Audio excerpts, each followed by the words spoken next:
Reading is just a habit you gotta form in all of life. Books don't change people's sentences. Reading good, solid, reformed, Puritan literature, reading especially the classics, that's had the biggest impact on my life. Well, g'day and welcome to another Reformers Bookcast. This is a podcast put on by Reformers Bookshop. My name is Tom Eglinton. I'm the manager here at Reformers.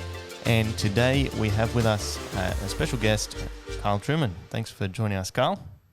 It's great to be here, Tom. Thanks for having me on. Now, Carl is the author of a new book, The Rise and Triumph of the Modern Self, Cultural Amnesia, Expressive Individualism, and the Road to Sexual Revolution, which we'll talk about in a minute. But before we get there, Carl, why don't you tell us a bit about yourself? Well, I teach at Grove City College, which is a small Christian liberal arts college in the west of Pennsylvania in the United States. But I was born and brought up in England, in the United Kingdom, married to a Scot, Katrina, for many years now, 2 adult sons. We moved to the United States in 2001, and I taught at Westminster Seminary in Philadelphia for 15, 16 years before doing a year at Princeton University, where I did the research for this book as a visiting fellow, and came to Grove in 2018. I have been a pastor in my time. I served as a part-time pastor at a Presbyterian church in Philadelphia for 6 years, and officially ordained in the Orthodox Presbyterian Church. And so what do you teach at Grove, and what did you teach at Westminster? At Westminster, I taught church history. That's my background.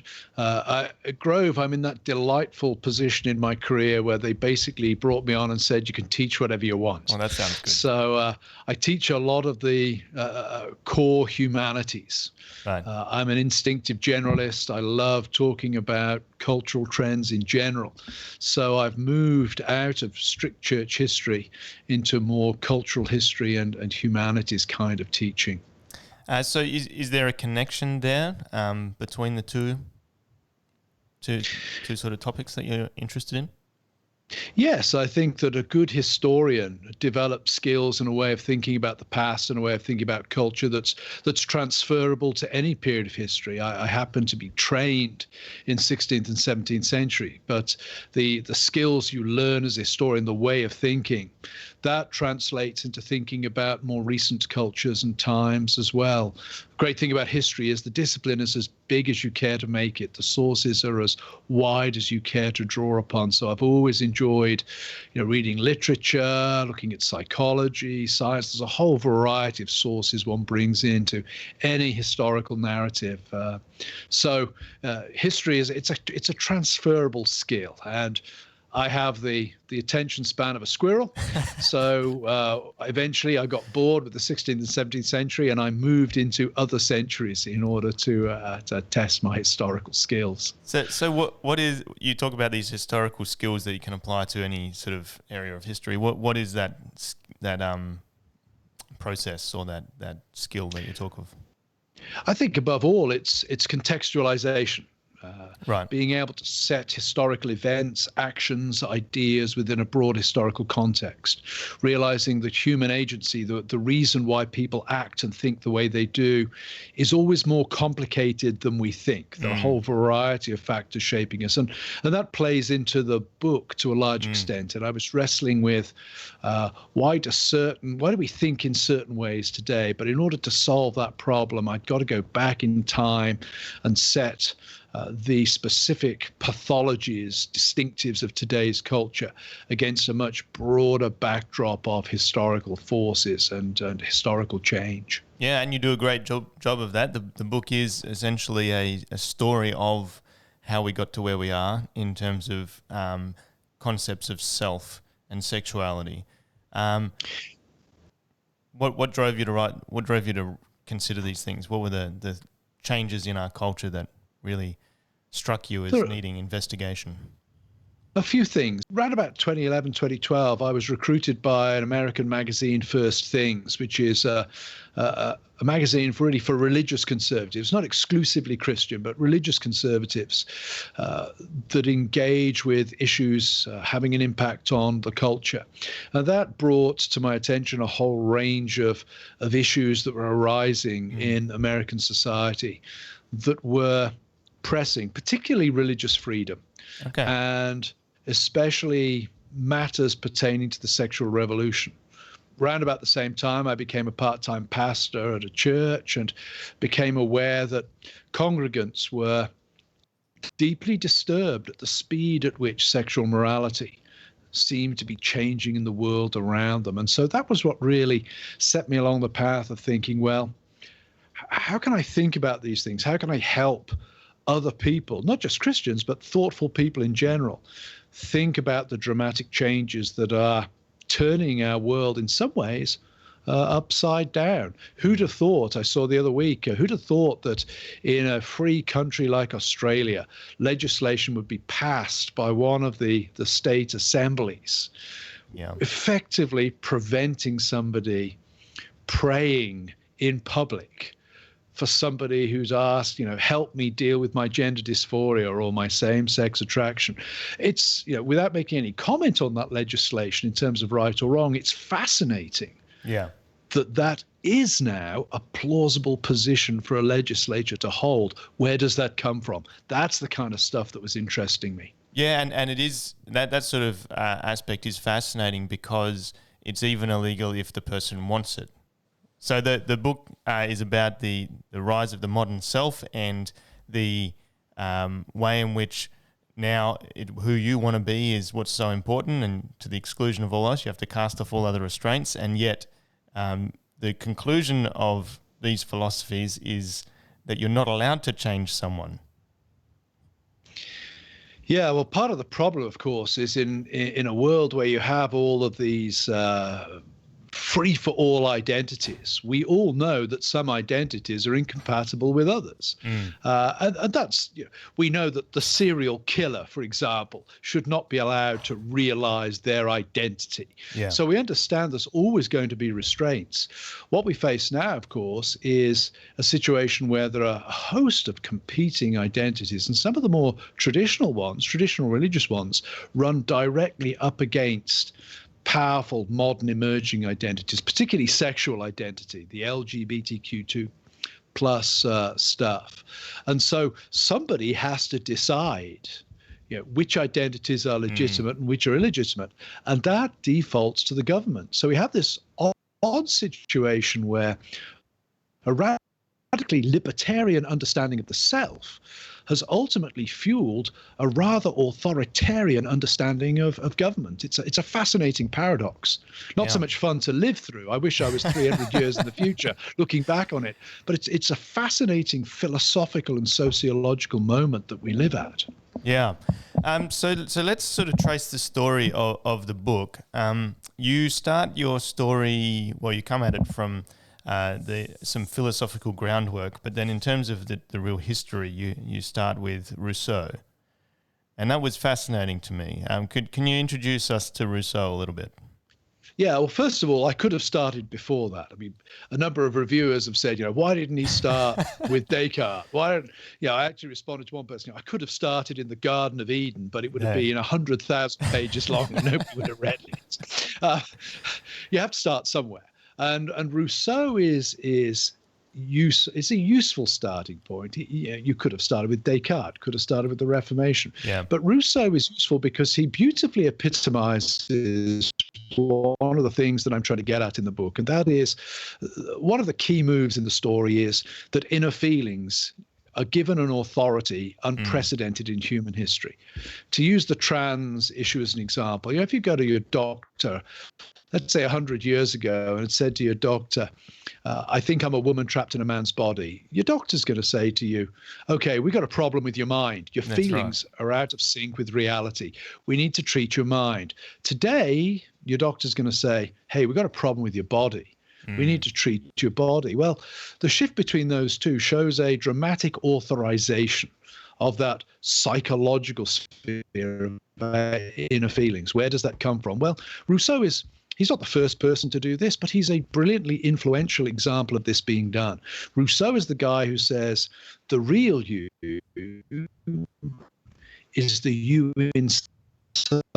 Before society grabs hold of you and squeezes you into its mold, that voice of nature, that's the real you. And when you think about that, that ties in with a lot of trans testimonies where the trans person will say, I used to live a lie. Society squeezed me into its mold. Now I'm free to be the person I always was inside. So Rousseau, this Genevan philosopher from the 18th century, he's the guy who in his autobiography and in a number of his influential writings argues for the authority of that pristine voice of nature that is the real you before society corrupts you. And that's why I chose him. Now, Rousseau wasn't coming at that from a sexual angle, though, was he? No, for Rousseau, in fact, while Rousseau, there's certainly sexual aspects to Rousseau's life story, he's remarkably well behaved compared to even the average modern rock star. There's not a whole lot of salacious stuff going on in his life. No, Rousseau is coming at it much more from the general emotions. He's interested in establishing empathy as a grounds for human morality, that the reason why we care for each other, the reason why we don't murder each other, et cetera, is we feel empathy for each other. And that's a feeling. And I think we can all understand that. If the only reason I don't go around killing people is because the law tells me it's wrong, you'd say, well, there's something wrong with Trueman. Yeah. Trueman doesn't kill people because he also feels that's wrong as well. And that's what Rousseau is trying to get at. He's not, he's not trying to sexualize that inner space. He's merely trying to grant it an authority. Yeah, and that you move then through a number of different philosophers, and you sort of culminate in Freud, who takes a whole lot of these little building blocks, and maybe we'll touch on that before we get to Freud. It staggers me as I read your book at how each philosopher or artist simply added one little step, and each step by itself seems quite benign. As you looked into these authors and writers and thinkers, did you find what was their motivation primarily? Well, it depends which thinker you're looking at. I think when you come to the Romantics, who are really the immediate heirs of Rousseau, the Romantic poets and artists, their motivation, I think, is trying to find a ground for morality after the French Revolution. They've seen that reason has led to this terrible bloodshed. How do we make people moral? Well, let's go the Rousseau way and emphasize the importance of correct emotions and sentiments. So that's the move they make. Then in the middle of the 19th century, you have a number of thinkers, and I happen to choose Marx, Nietzsche, and Darwin as three of the most influential. There are others one could have chosen. These are the guys who say, a lot of what's going on assumes that there is such a thing as human nature and that it has a natural moral structure. And those three guys each sort of put pay to that in different ways. Darwin, of course, reduces human beings to simply the latest stage in evolution. And morality, the morality of human nature is simply that which best serves the species. It has no absolute transcendent authority. Marx sees morality as the objectification of the values that the ruling dominant class at any given point in history need to be internalized by the populace in order to maintain their dominant position in society. Nietzsche blows the whole thing apart. He says, it's morality is a metaphysical trick pulled by the weak to disempower the powerful. Christianity being the worst offender. But each of them essentially says, the Romantics and Rousseau, they're on a fool's errand. There is no inner voice of nature that has a moral structure to it. But they could only they could only really make that step because Rousseau had already said that that what you think is so important, and it's not about having an external person or being tell you what things are all about. And so they're really building on each other, Yeah, I mean, with Rousseau, Rousseau believes in God. He's a kind of, he's not a Christian, but he's a sort of he has a basic belief in a sort of minimal God, but really the authority is internal. And as belief in the orthodox God withers away, all you're left with is that inner subjective space. And then those 19th century guys are able to say, that inner subjective space has no stable content. It's not a moral inner space. And I think Nietzsche is in some ways the best of them all, because he says, it's actually a dark inner space. What we really enjoy is struggle and power. And that in many ways sets up the play for Freud, because Freud comes in. Freud wouldn't read Nietzsche because he was frightened that so many of his own ideas had actually been anticipated by Nietzsche. He was worried that Nietzsche would reveal to him that he actually hadn't been that original and insightful. What Freud does is essentially agree with Nietzsche that that inner space is dark.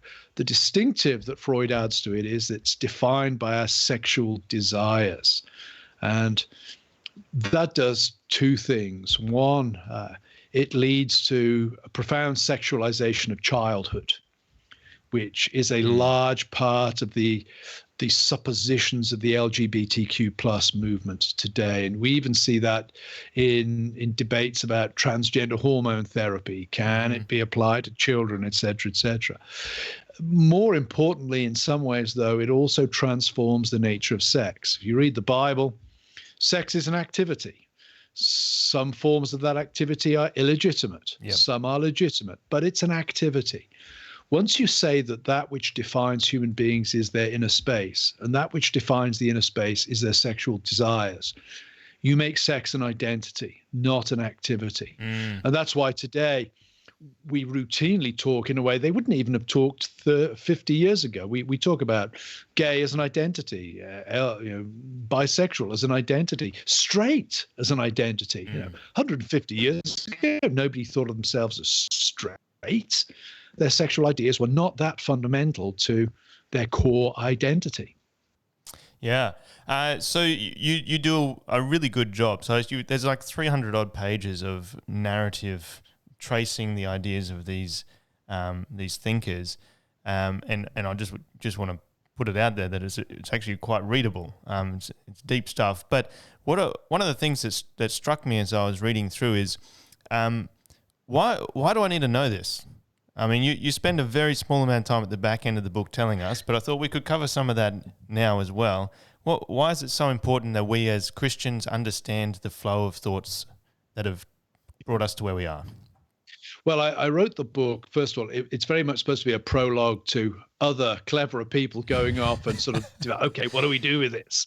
But I felt that somebody had got to nail down the narrative. Somebody had got to get the footnotes down so that we know what we're dealing with. I would say there are a number of things that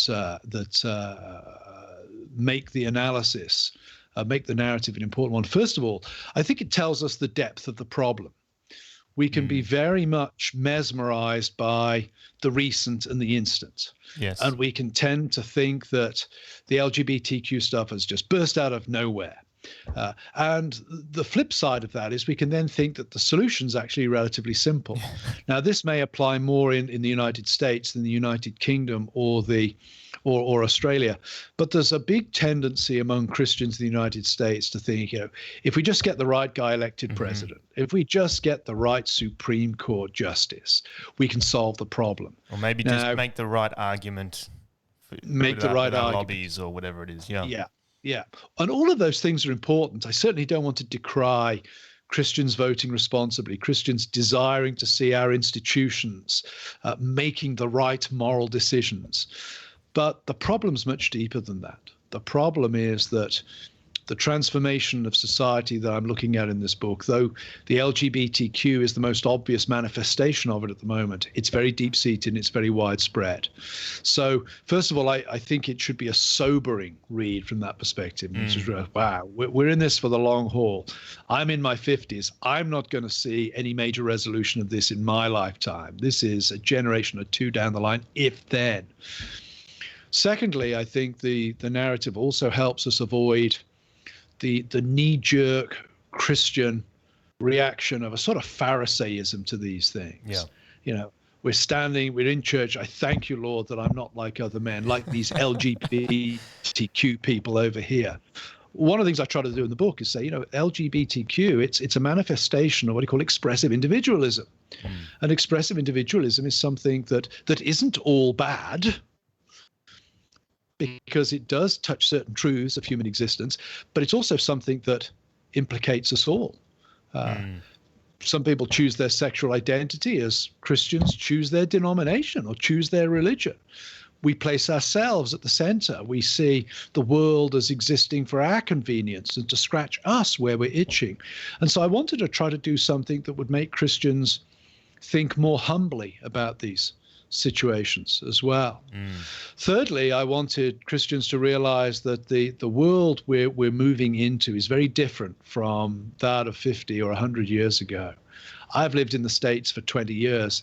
I don't recognize the country today to the one I moved to in 2001. Things have changed so quickly.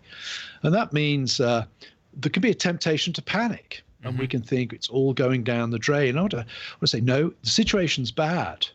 But two things. One, as Christians, we're called upon to live in the time and places we are called upon to live in. Lament what's happening for sure, but don't stop with lamentation. Don't stop with lamentation.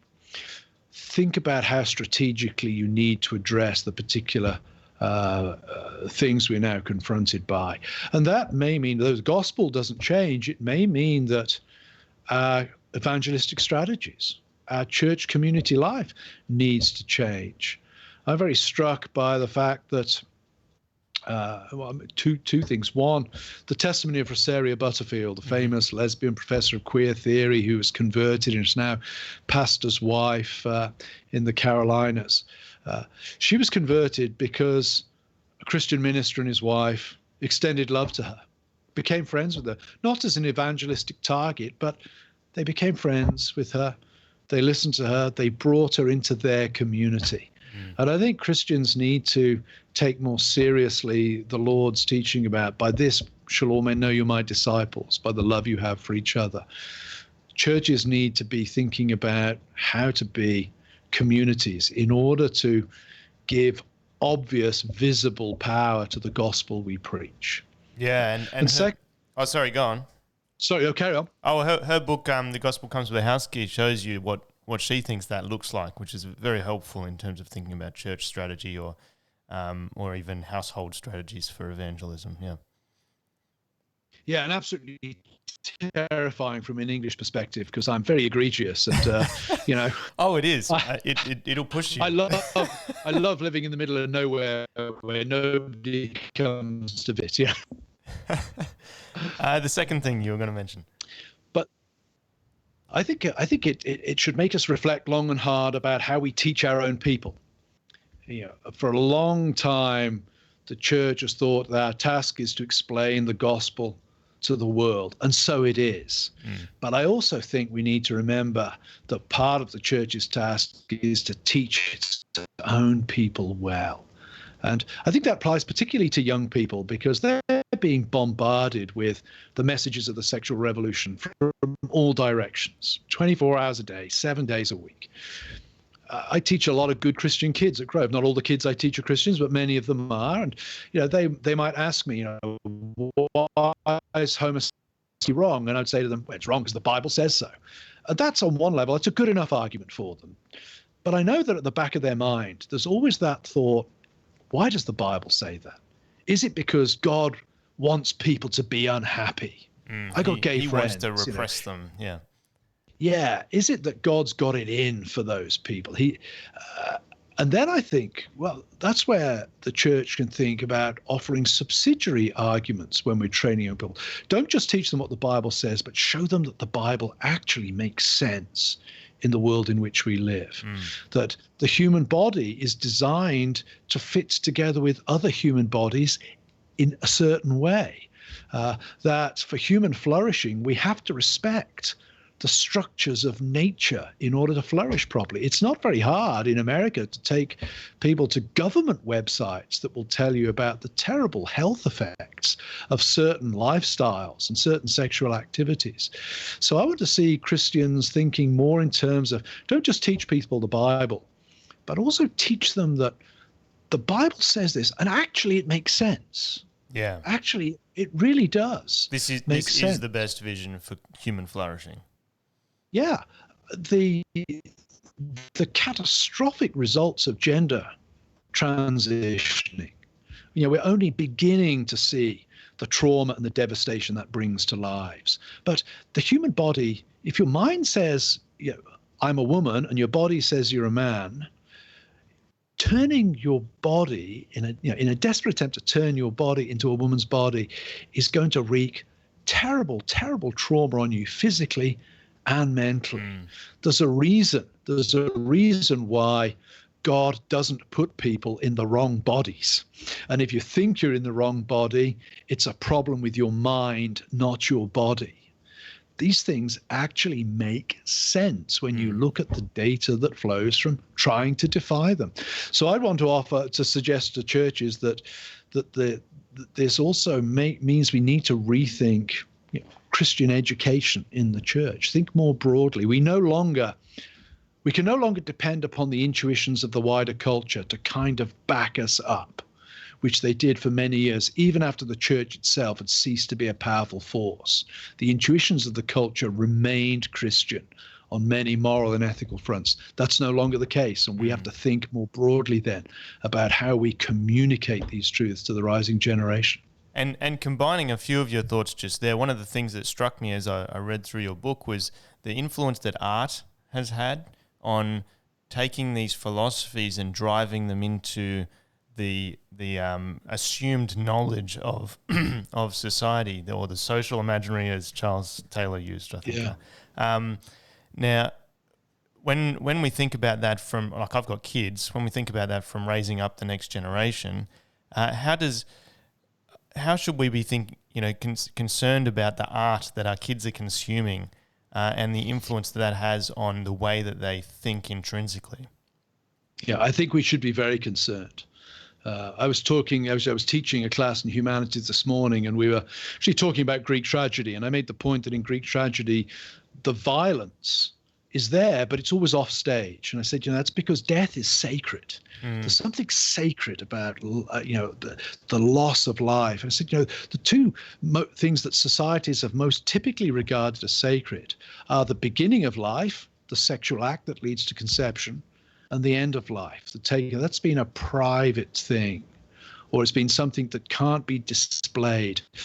We live in a society now where both of those things are routinely displayed for public entertainment. And what that has done is it's made life less sacred. It's desacralized life, because that which is mysterious, the beginning and the end, has been made commonplace form of entertainment. And I would want to suggest that the things that our kids listen to and watch, they can't simply be consumed in a neutral way. They do change you.